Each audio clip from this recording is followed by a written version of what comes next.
새해 처음 뵙는 분들이 많으신 것 같은데 새해 복 많이 받으십시오.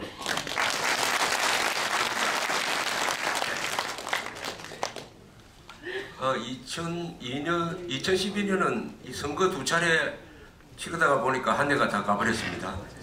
총선, 대선.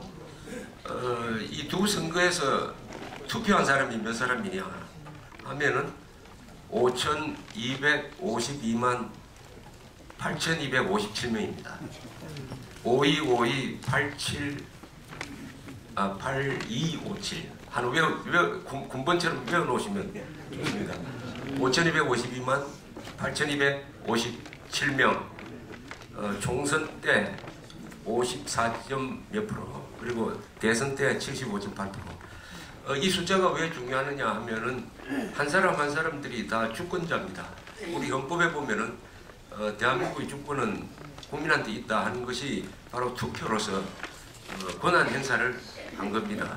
이 민주국가에서 제일 중요한 주권 행사는 투표입니다. 투표를 결정해서 정권을 선택을 하는 것입니다. 옛날에는 정권을 선택을 할 때 쿠데타를 하든지 암살을 하든지 뭐 세습을 하든지 이런 식으로 했지만은 이제는 주권 행사를 통해서 국회와 청와대의 주인을 결정하는데 바로 5,252만 8,257명이 선택한 것은 뭐냐? 국회는 새누리당이 다수당, 그 다음에 청와대는 새누리당 소속인 박근혜 씨한테 정권을 주었습니다. 이것은 주권적 결단이라 부를 수가 있습니다. 또는 헌법적 결단이라 그러니까 굉장히 존중해야 됩니다. 이것은 한국인의 결정이에요. 결정입니다. 결정. 그러면은 여기에 어떤 뜻이 들어있느냐? 단순히 당락만 결정한 거냐? 그렇지 않죠. 지난 1년 동안에 우리가 선거를 치르면서 곳곳에서 많은 토론, 말싸움, 이런 집회, 텔레비만 켜면은 뭐 정치평론가들이라는 사람들이 나와가지고 열변을 토하고 하는 이런 과정을 거치면서 5,253만 명이 내린 결정이기 때문에 이것은 역사적 의미가 있습니다. 그래서 이 역사적 의미가 뭔지를 아는 것하고 모르는 것은 큰 차이가 있다고 생각합니다. 그러니까 해석이 중요합니다. 우리가 이긴 것은 현실이지만 그것을 어떤 식으로 해석하느냐에 따라서 앞으로 이 정과를 어떻게 확대해 갈 거냐 하는 방향이 나온다고 생각하는데 그것은 세 가지라고 생각합니다. 첫째는 헌법을 지켜라. 헌법을 부정하는 세력한테는 국회와 청와대를 맡길 수 없다. 새누리당이 여러 가지 약점이 있지만은 새누리당은 헌법 존중 세력이다. 그러나 진보당과 민주당은 헌법 무시 내지 부정 세력이다. 그래서 헌법을 지켜라 하는 결정을 했습니다. 두 번째는 독재자의 딸이라고 욕을 많이 먹던 박근혜 씨를 국민들이 역대 최다 득표로서 그리고 직선제를 한 이후에 처음으로 50% 이상을 넘는 과반 투표로서 대통령으로서 결정을 했기 때문에 이제는 한국 현대사를 더 이상 헐뜯지 마라 하는 국민적 결단이 있었어요. 한국 현대사를 헐뜯지 마라. 이제는 이승만, 박정희, 건국 욕하지 마라 하는 결정이 그 투표를 통해서 발효가 된 것이죠. 세 번째는 뭐냐 하면은 종북은 안 된다 하는 결단이었습니다. 그래서 이 세 가지가 있습니다. 헌법을 존중하라, 한국 현대사를 긍정하라, 종북은 안 된다 하는 결정을 5,252만 8,257명이 했다는 거, 이게 앞으로 우리가 무슨 행동을 하든지 누구를 설득하든지 우리를 뒷받침해주는 제일 중요한 사실이고 법적 뒷받침이라고 생각을 합니다. 이 말만 하고 내려가면 되는데 조금 더 하겠습니다. 세 가지 결단이 있었다. 현대사를 긍정하라, 헌법 지켜라, 종북은 안 된다. 그렇다면 앞으로 뭘 할 거냐 하는 것이 남아있다고 생각을 합니다. 이제는 이번 선거를 통해서 우리가 외국 세력의 힘을 확인을 했습니다. 그리고 이겼습니다. 이긴 다음에는 뭘 했냐? 전과 확대를 해야죠. 전과를 확대를 해야 됩니다. 확대. 그리고 승기를 잡았어요. 이길 수 있는 기회를 잡았다는 뜻입니다. 완전히 이긴 것은 아니에요. 승기를 잡고 주도권을 잡았으니까 이 주도권을 절대로 종북 좌익 세력한테 다시 주지 말고 절대 놓치지 않고 이 주도권은 바로 국민적 결단에서 나오고 헌법적 뒷받침이 있으니까 이것을 끌고 가서 국내에서 종북 좌익 세력을 척결하든지 결정적으로 약화시킴으로써 자유통일을 앞당기는 이런 일로 매진해야 된다고 생각을 합니다. 이것이 정파 확대의 방향입니다. 종북 좌익 세력을 결정적으로 약화시키고 그 다음에 자유통일로 가는 길을 열고 자유통일로 가면은 틀림없이 우리가 염원하는 통일되고 자유롭고 번영되고 강력한 대한민국을 만들 것이다. 즉 인류국가를 만들 것이다 하는 전망을 가능하게 한 선거를 했습니다. 이렇게 제가 지금 엄청난 아주 낙관적인 전망을 할 수 있게 된 것은 두 차례 선거에서 이겼기 때문입니다. 한 차례 선거에서만 이겨도 안 됩니다. 국회는 내어주고 겨우 대통령만 건졌다고 하더라도 지금 제가 이렇게 자신 있게 이야기할 수 없어요. 두 차례 선거에서 다 이겼기 때문입니다. 이것은 두 차례 선거에서 이긴 것은 뭐 쉽게 말하면 원론적으로 이야기하면 국민들이 이겼다, 투표한 사람이 이겼다 이렇게 이야기할 수 있고 새누리당이 잘해서 이겼다, 박근혜 씨가 잘해서 이겼다 이렇게 이야기할 수도 있습니다. 그러나 사실은 모든 사람들이 이기는데 문재인 씨를 찍은 1470만 찍은 사람까지 포함해가지고 5252만 8257명의 역할이 있었던 것이죠. 그러니까 이것은 전 한국인의 승리입니다. 대한민국 민주주의의 승리예요. 그런 점에서 자신을 가져도 되고 낙관적으로 우리가 올해를 전망해도 된다고 생각합니다. 특히 아까 서정갑 본부장님께서 아주 절묘한 표현 그리고 아주 정말 그럴듯한 표현을 하셨습니다. 박근혜 씨가 당선해 주어서 고맙다. 당선해 주어서 고맙다. 1년 전 이 자리에 있었을 때 우리 다 걱정을 했습니다. 두 차례 선거 중에서 하나만 이기면 어떨까? 그 중에 하나 같으면 대통령이 더 중요하니까 뭐 이렇게 생각했는데 이렇게 둘 다 이길 줄은 몰랐습니다. 역시 박근혜 후보라는 스타가 있었기 때문에 또 그 뒤에 있는 박정희, 유경수 여사라는 위대한 인물과 대한민국의 성공한 역사가 그 뒷바람을 주었기 때문에 이겼다고 생각합니다. 이번 대통령 선거에서는 두 개의 기적이 있었습니다. 하나의 기적은 박근혜 씨가 아주 극도로 불리한 언론 환경 속에서도 이긴 것이 기적입니다. 이 언론은 박근혜한테 불리한 기사는 크게 하고 문재인한테 불리한 기사는 안 쓰거나 아주 줄여버렸습니다. 그럼에도 불구하고 이겼어요. 이게 기적입니다. 두 번째 기적은 이거는 박수 칠 필요가 없는 기적인데 문재인 씨의 이런 위험한 종북 좌파적인 성향에도 불구하고 1470만 표나 받았다는 사실입니다. 이게 기적입니다. 이 기적은 누가 만든 기적이냐? 바로 언론이 만든 기적이에요. 좌편향 언론이 문재인은 종북인데 뭐라고 알렸습니까? 진보라고 알렸죠. 진보라고. 거짓말을 했습니다. 이번 선거가 왜 보수와 진보의 대결입니까? 대한민국 세력 대 반대한민국 세력. 그렇다고 문재인 씨를 찍은 1470만 표가 반대한민국이라는 게 아니고 아까 김동길 선생님이 잘 요약하셨듯이 한 10만 명 되는 그 핵심 세력이 종북 대결인데 좌우라고 하든지 대한민국 세력 대 반대한민국 세력 이렇게 구분을 하지 않고 보수와 진보의 대결이라고 전 언론이 거짓말을 했습니다. 그러니까 1470만 표를 얻은 거예요. 그러나 여기에 속지 않는 사람들이 있었어요. 거의 언론은 아무리 귀를 기울여도 문재인이가 종북 좌파의 단일 후보라는 이야기를 어느 기자도 어느 평론가도 어느 앵커도 하지 않는데 국민들 중에 반 이상은 알았다는 거 아닙니까? 너가 말을 안 해도 문재인의 정체는 내가 알아. 국립묘지에 가서 이승만, 박정희를 방문하지 않는 것만 하더라도 다 설명할 필요 없다.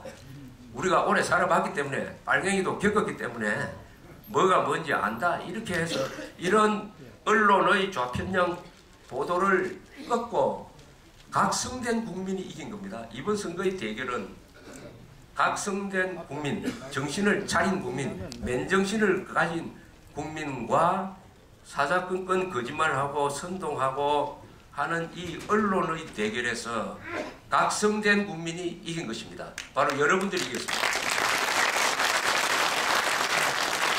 그러면 정권을 확대할 때 어떤 방향으로 할 거냐 하는 것이 대답이 저절로 나온다고 생각을 합니다. 이런 언론을 두고는 대한민국이 앞으로 나아갈 수가 없어요. 차라리 모래주머니를 차고 마라톤 하는 게 낫습니다. 이런 좌편향 언론, 이런 사이비 언론, 이런 종북 좌파적 언론, 천안함 폭침이 북한 소행이 아니라고 바보 같은 이야기를 지금도 해대는 언론, 이런 언론이 지하로 들어가지 않고 기자라고 하면서 설치는 것을 허용하는 나라는 발전할 수 없어요. 지금 예컨대 최근에 일어나고 있습니다. 대통령직 인수위원회라는 게 있습니다. 대통령직 인수위원회는 하는 일이 법률로 딱 정해져 있어요. 전 정부의, 현 정부겠죠. 현 정부의 업무를 인계받는 것입니다. 두 번째는 차기 정부의 정책 기조, 정책 방향이죠. 정책 기조를 설정하는 준비를 하는 것입니다. 설정하는 준비하는 것입니다. 그 정책을 발표하는 데가 아니에요. 그럼에도 불구하고 기자들이 계속 정부처럼, 점령군처럼 무슨 정책을 발표하라, 뭘 하라, 드라마틱한 것을 하라 라고 요구를 하고 거기에 대해서 박근혜 당선자가 원칙대로 하겠다.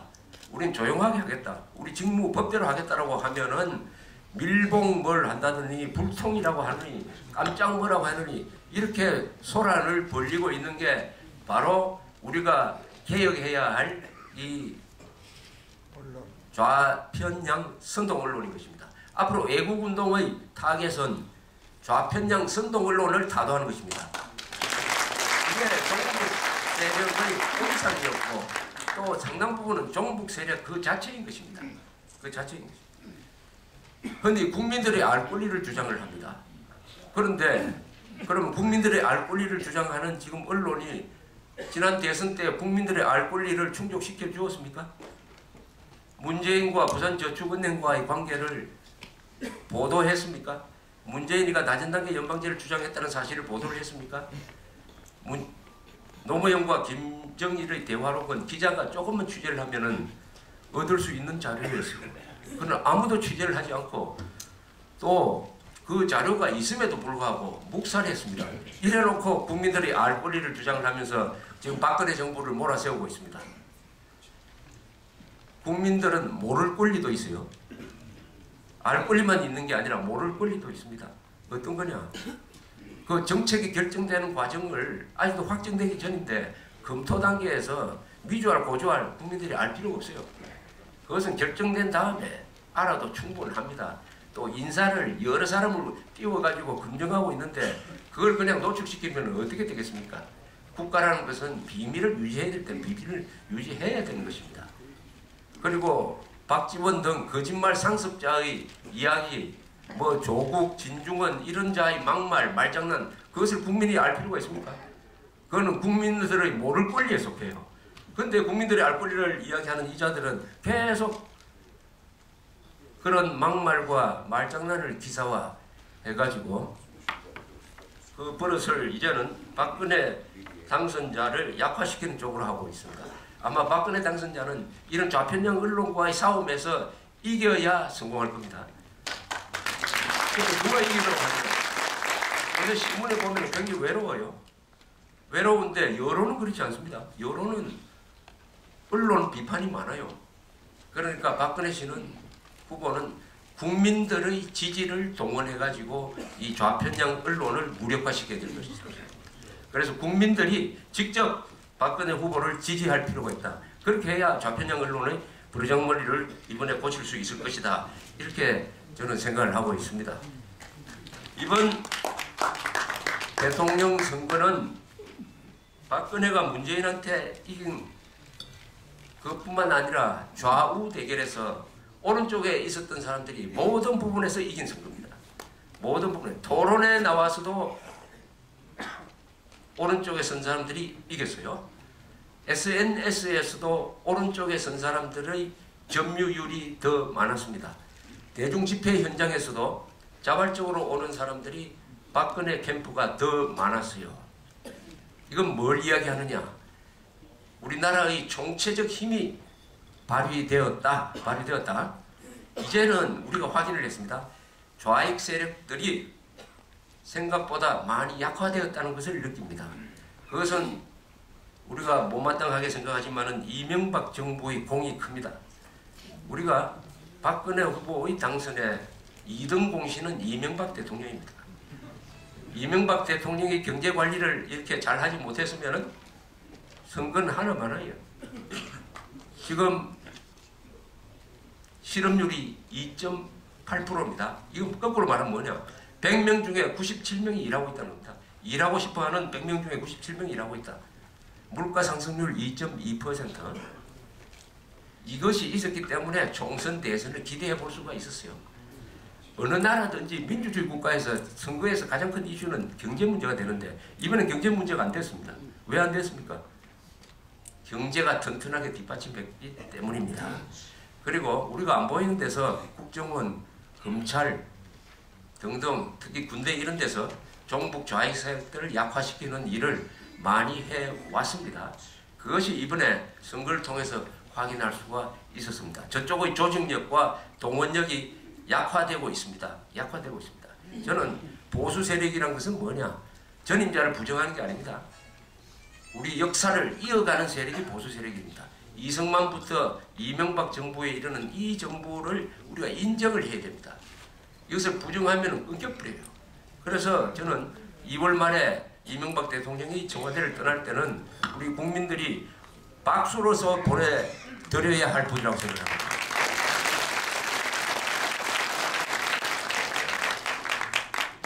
이제는 자신있게 우리가 나아가야 하지만은 이제는 2017년을 걱정을 해야 됩니다. 2017년에 또 이런 아슬아슬하다든지 악몽을 꾸는 일이 일어나서는 안 되죠. 이제는 세상을 바꿔야 됩니다. 세상을 바꾸는 것은 세대를 바꾸는 겁니다. 한 세대가 바꿔져야 돼요. 이번에 50대가 걸게 하니까 얼마나 무서운 일이 일어났습니까? 50대가. 그러면 지금 40대가 앞으로 10년 뒤에는 어떤 모습으로 될 거냐 하는 것은 결정되지 않았습니다. 우리가 하기에 달렸습니다. 세대를 바꿔야 돼요. 그 다음에는 세대를 바꾸고 생각을 바꿔야 됩니다. 생각을 바꿔야 돼요. 이런 노력의 결과로서 2017년을 맞이해야 되는데 지금 우리가 선거에 이겼다고 해가지고 다 기분 좋아하고 하면서 아무것도 안 한다 하면은 아마 주도권도 놓치고 2017년에 패배로 나올 가능성이 많아요. 5년이라는 시간을 우리한테 줬습니다.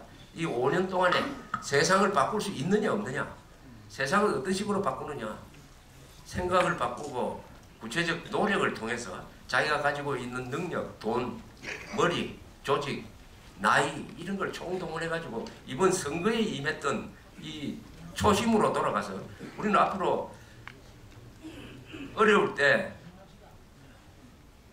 2012년 12월 19일을 생각해야 될 겁니다. 저는 그 생각나니까 오늘 이번에 책을 하나 썼는데 제목을 우리 생애의 가장 길었던 날이라고 정했어요. 우리 생애의 가장 길었던 날.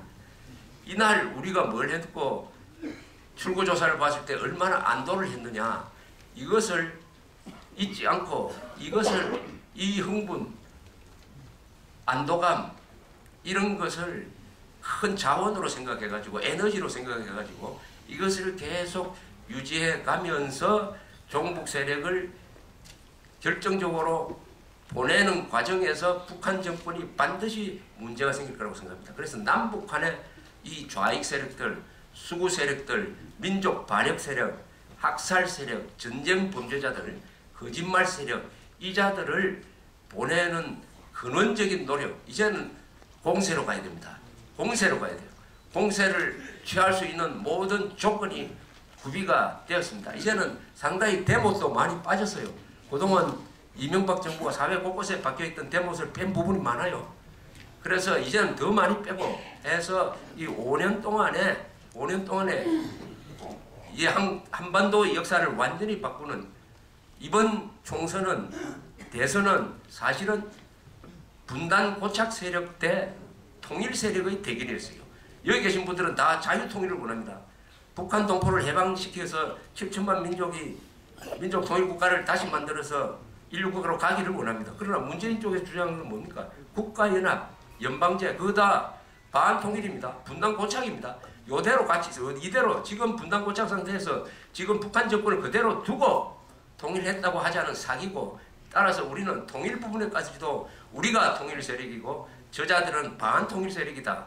저자들은 따라서 민족 반역 세력이라고 하는 이 말의 힘을 충분히 활용해가지고 정과 확대를 통해서 오늘 우리가 잡은 승기를 우리 앞으로 5년 동안에 북한 정권을 무너뜨리고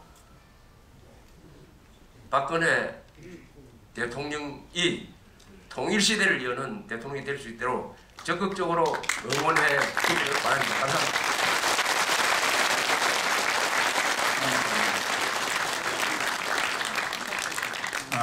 지금 오늘 이